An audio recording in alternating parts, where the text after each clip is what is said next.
Definitely wrong. Okay, thank you, because I probably never would have got that with our witness. Our witness who somehow is a lawyer but does not understand how it works with witnesses. I'm not really sure what law school she went to and what all kind of cases she tried, but typically when you come into a space and somebody's a witness, then they sit there and they answer questions instead of asking questions. And then we also have this objection that we use as lawyers called non-responsive when a witness fails to actually answer the question. But nevertheless, let me address the survivors, because that's exactly who they are. They are not victims, they are survivors. Let me say thank you for having more courage and moral clarity in your pinky fingers than the entire Department of Justice.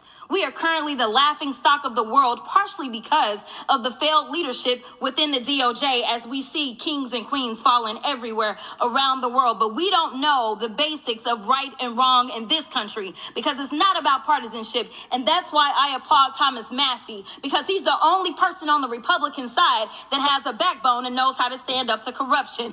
But nevertheless, let me keep going. My Democratic colleagues have been attacked this entire committee hearing. They have been lied on. And frankly, the American people weren't looking for that. They were looking for answers about the corruption that they see coming from this administration.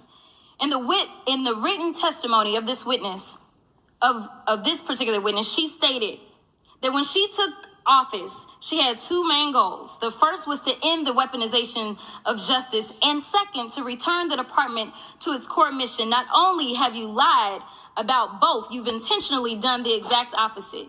You're spending more taxpayer resources arresting journalists than you are prosecuting pedophiles and creeps. In fact, your boss, the President of the United States, stated that this administration, quote, took the freedom of speech away.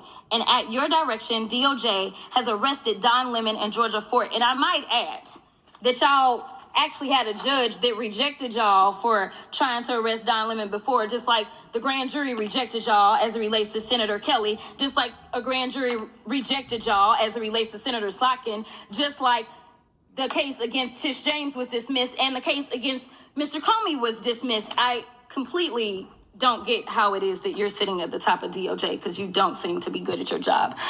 You're spending more taxpayer resources arresting these journalists. In fact, we know after Georgia Fort and Don Lemon were arrested, we know that there were homes of journalists that were raided.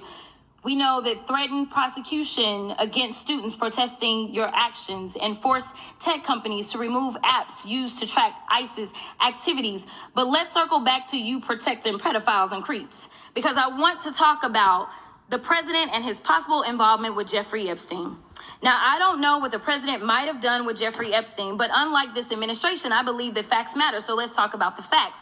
Fact number one, Donald Trump is one of the most named people in the Epstein files. At least 5,000 files contains more than 38,000 references to Trump, his wife, or Mar-a-Lago. Fact number two, Jeffrey Epstein and Ghislaine Maxwell made young girls available to Trump on multiple occasions. For example, according to this file, Ghislaine Maxwell presented a young girl to President Trump who spent more than 20 minutes apparently flirting with her.